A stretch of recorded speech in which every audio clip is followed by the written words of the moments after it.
अस्सलामुअलैकुम वरहमतुल्लाहि वबरकातुहू। दोस्तों अज समात कंदासीं हाजी दलील खान साहब रहमतुल्लाह अलैह जी किस्त नंबर 24। अचो समात कयो। वसीयत जी बेहुरमती ए अमानतदार जी निकाली ॾिनी वई। जॾहिं हाजी दलील खान साहब रहमतुल्लाह अलैह जेल में सख़्तियुनि खे भोॻे रहिया हुआ तॾहिं पाण पंहिंजी गैर मौजूदगी दौरान दुकान जी हिफ़ाज़त ऐं संभाल लाइ करे हिकु साफ़ वसियत लिखी छॾी। जेल मां मोकिलियल ख़त में पाण लिखियाऊं त मुंहिंजी गैर मौजूदगीअ में मुंहिंजी दुकान जी ज़िम्मेवारी अब्दुल्ला पठान खे ॾिनी वञे, छो त हू मुंहिंजी अमानत जो हक़ अदा कंदो।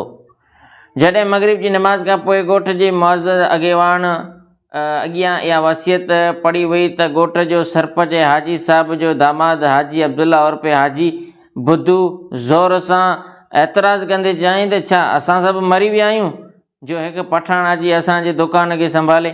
छा असां एतिरा बेअक़ल आहियूं? छा असां पढ़ियल न आहियूं? ही ॻाल्हियूं सख़्तु आवाज़ में चई हुयूं ऐं सभु माण्हू ख़ामोश थी विया। हाजी साहब जी वसियत खे अहमियत ॾियण बजाए पंहिंजी क़ौम ऐं अना खे मथां सम्झियो वियो। इन ॾींहुं ॻोठ वारनि अब्दुल्ला पठान खे दुकान मां कढी छॾियो ऐं दुकान पंहिंजे कब्ज़े में वठी छॾियो, पर न त उहे दुकान हलाए सघिया ऐं न ई उन जी हिफ़ाज़त करे सघिया। जॾहिं हाजी दलील खान साहब जेल मां वापसि आया त संदनि अॻियां ॾिसण लाइ ॾाढो ॾुखाईंदड़ मंज़रो। दुकान मुकमल तौर ते बर्बाद थी चुको हो। लाइब्रेरी जो सामान पखिड़िजी वियो। काठ जी फैक्ट्री ऐं चकी बंदि थी चुकी हुई। मदरसे जो निज़ाम मुकमल तौर ते धर्म भरम थी चुकियो हो। इहो सभु ॾिसी हाजी साहब जो दिलि भॼी वियो ऐं बुझी वियो। ऐं जॾहिं अब्दुल्ला पठान बाबति पुछा कई ऐं ॻोठ वारनि जी रवैयुनि जे बारे में ॿुधो त अफ़सोस सां फरमायो, लॻे थो त साईं मुंहिंजी ख़त खे सम्झी न सघिया।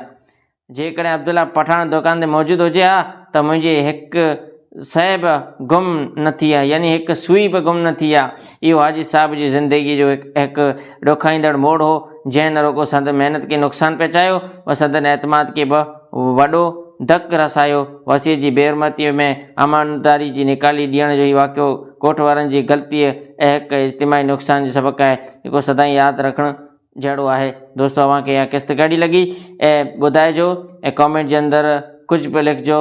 ऐं दोस्तो ॿई किस्त लाइ करे तयारु रहिजो। अस्सलामु अलैकुम।